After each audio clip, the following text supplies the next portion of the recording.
in the Gulf. So yes, I mean, for America, I think the defeat is not just vis-a-vis Iran, is a far larger consequential strategic setback.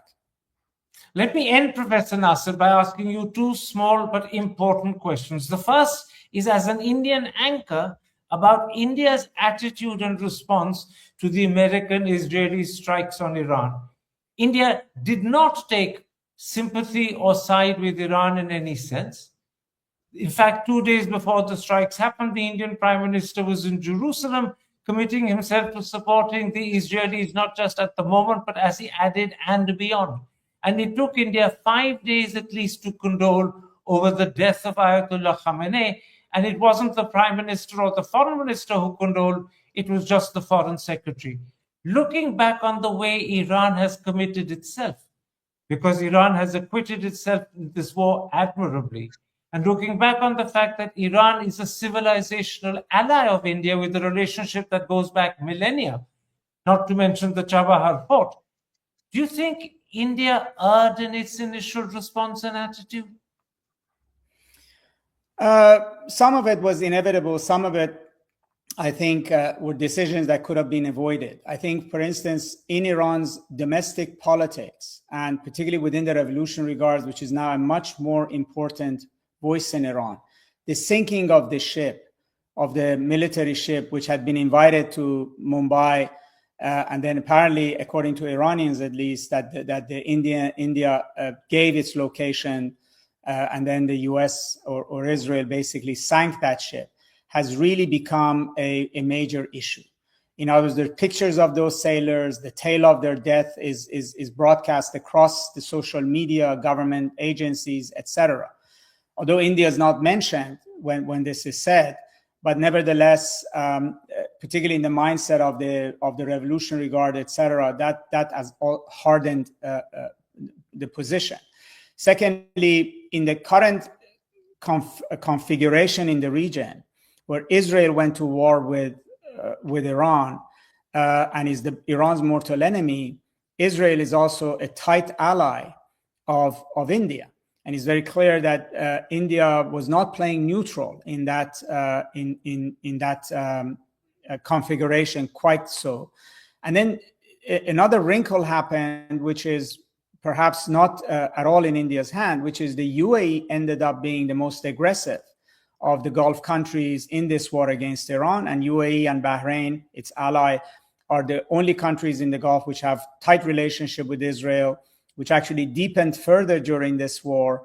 And then UAE took a very strong negative position vis-a-vis Pakistan for mediating the issue between Iran and the United States.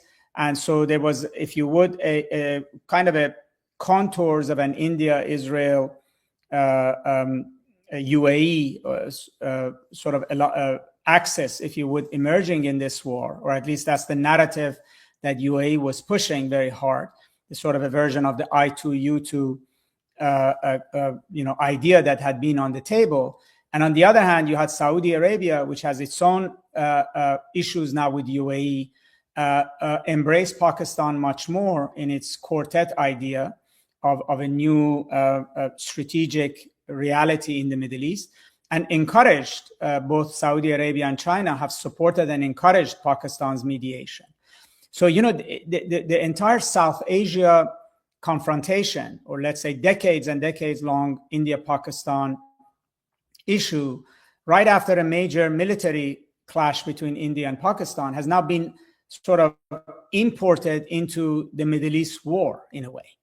And that obviously complicates things for any kind of a relationship between Delhi and Iran, because when the Chabahar port or many other issues were on the table in the past, it was bilateral between Tehran and Delhi. And in fact, Iran's position was closer to India than it was to Pakistan. The whole idea of Chabahar was that Iran and India would basically create a pathway from the Arabian Sea into Afghanistan and Central Asia, which would go around the China-Pakistan Gwadar corridor.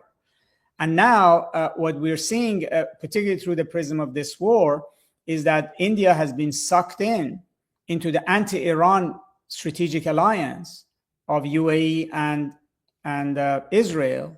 And on the other hand, Pakistan has been sucked into the Saudi Arabia's configuration. And because of its role in diplomacy between Iran and the US, has developed newer relations with Iran that it didn't have before. So there is a shift in Tehran, if you would, in a way, away from being more pro-India, less pro-Pakistan, to being more close to Pakistan and more distant from India, calculating that India is in Israel's camp, we are at war with Israel, and so there is much more of distrust, basically, has emerged. And then to this you add the question of the whole South Asia configuration being imported into the Gulf, and what does that mean long term?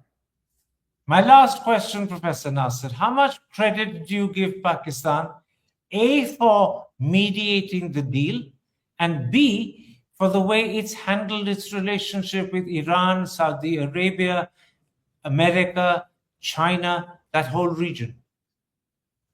Well, the strongest relationships Pakistan had was with Washington, China, and Saudi Arabia, less so with Iran.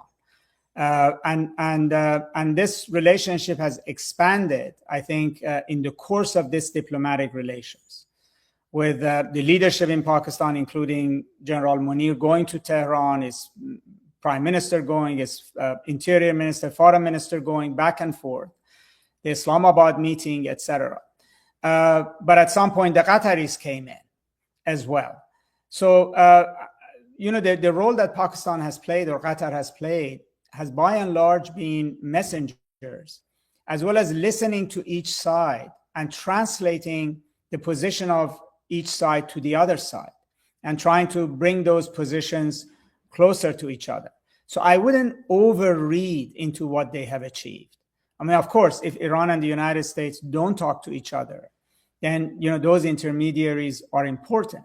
And of course, those intermediaries have vested interest, and also their stature grows if the deal actually comes to fruition, because that channel basically would be seen as having done the job that the channel was supposed to do. Not to solve the problem, but they allow the two sides who don't want to meet face to face to be able to negotiate indirectly via that channel.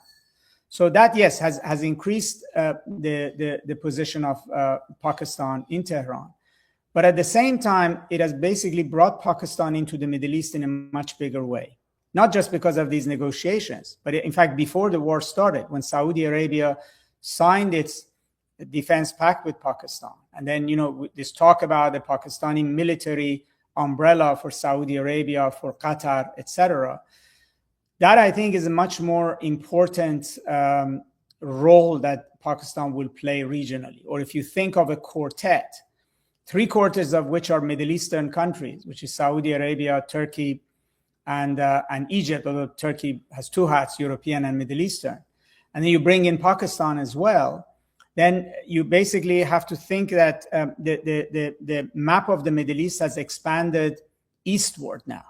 The strategic map has expanded eastward to include Pakistan into the security architecture of the Gulf. And I think that is an important development. We don't know the ramification of this. This actually has to work itself out. During the Biden administration, the idea was that a trade corridor connecting India to UAE, to Saudi Arabia, all the way to Israel and Europe, this IMEC corridor, was a way of expanding the economic map of the Middle East eastward to include India in the Middle East, in a trade-wise. Now, the war is extending the map strategically rather than economically. And so the war is the idea of IMEC, I think, is dead for now. I mean, the idea that you would have a trade corridor in this kind of a circumstance with Iran controlling the Strait of Hormuz, with UAE and Saudi Arabia no longer being on the same page on a host of things, is now a farther goal than it was before the war started.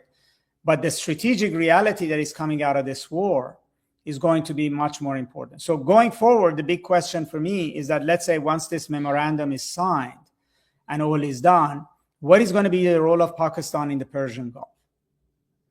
That's the hanging issue, which we don't see right now, but there will be a role given everything that has come to pass. And let me just add, that is a cause of great concern to the Indian government. That is. I can imagine that. That's why I'm sort of laying it out here, largely because, you know, we have to think of it. It's not a question for me as an analyst. It's not a question of good and bad. It's a question of analyzing the moment. A war of this size, the strategic miscalculation of the United States, the way in which the Arab countries have tried to survive this war, UAE, Saudi Arabia, Qatar, etc., have consequences. There is no such thing, Karan, as going back to the Middle East of before this war, of February 27, 2026. And so rather than ruining what's happened, because countries like India are victims of what's happened, but it has happened. So the question is, what kind of a situation will the Persian Gulf region and the Middle East find itself? What's the new order? And what's the balance of power in that order?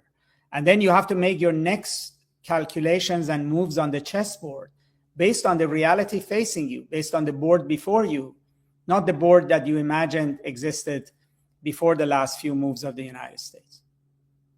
Professor Nasser, I thank you in particular for giving us, and I hope my government that is watching this program, pause to think, ponder, and ask themselves serious questions, because I think that would be a great service that you've done to the Indian people. Thank you very much for your analysis.